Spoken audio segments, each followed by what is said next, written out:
Exactly 1 year ago today, I decided to sign a contract with Cloud9. And here is how it all began.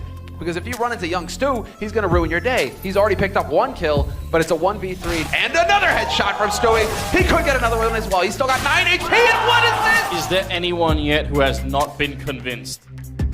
My name is Stewie2k Yip, and I grew up in San Francisco, California. Growing up, I've always loved playing video games, whether it was on the console or the computer. My older brother played a variety of games, but watching him play 1.6 is what led me into the gaming world. So yeah, my brother is 7 years older than me, and at the time I was 6 years old, and he felt I was too young to watch or even play. However, once every blue moon, when he's in a good mood, he would let me play on his computer a little bit. Eventually, when I got my own computer, I explored different games like MapleStory and RuneScape. My friends from school at the time were into Modern Warfare 2, so I played on the Xbox 360 mainly. Modern Warfare 2 was the first game that I applied a lot of my time into, not only because I really like to play it, but the more I played, the more competitive I got. After middle school, my friends and I parted ways due to different high schools, so I spent a lot more time on the computer and heard that League of Legends was the new thing. I played League of Legends for a year as a hobby, but remembered how fun 1.6 was when I was younger, so I decided to get back into it. When I started to play 1.6 again, I only played knife maps, surfing, and different type of mods. I never took it seriously. During 2014, a buddy of mine decided that I should play CSGO and gifted it to me through Steam. The more I played CSGO, the more attached I got to the game. I played matchmaking for 5 months until someone suggested that I should get ESCA. At the time, I didn't know anything about the esports world or competitive scene, but I knew that players were receiving professional contracts to compete around the world, so that's when I knew that's what I wanted to become. The fact that people were making a living being a professional video game player inspired me to pursue that dream.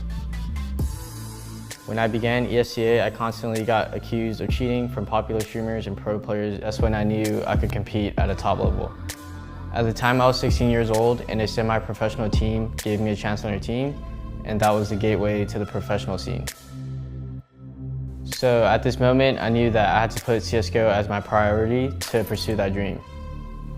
I spent so much time trying to get recognition and prove myself to the pro players that becoming absent in school was normal to me.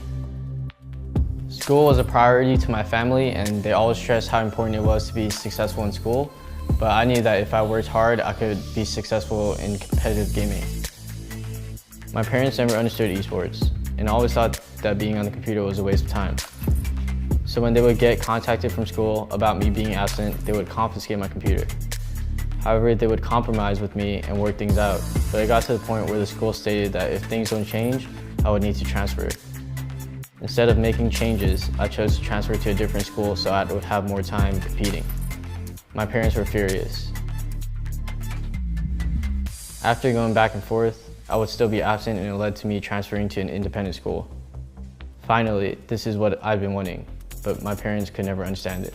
So throughout this time, I've been rising through the pro scene and got a lot of offers from different teams, but I've been declining them to hopefully get one from a top team. At the same time, Sean Garrett was leaving Cloud9, and they were holding open tryouts. I contacted Stunna and hopefully I could get a tryout, but he never replied back to me, so I assumed that they found a replacement. One day, Stunna wanted to talk over the phone, and he and the team offered me a contract. However, I wanted to wait till I was 18 so I can sign the contract on my own because I knew my parents wouldn't understand.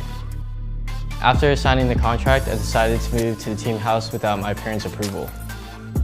I still needed to graduate high school, so I would travel back and forth to the C9 house and back home to complete my work. Finishing school and traveling with the team was probably one of the hardest obstacles to overcome. Finishing school was the biggest relief because that allowed me to focus mainly on gaming. This year has been a monstrous roller coaster for me and the team.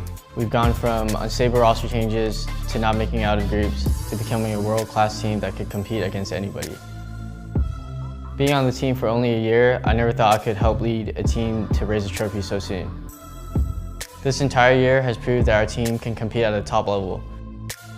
Our recent results have been eye-opening and heartbreaking to everyone, including our fans. 2016 was the year that I showed my passion and competitiveness, but 2017 will be the year that I will shock the world.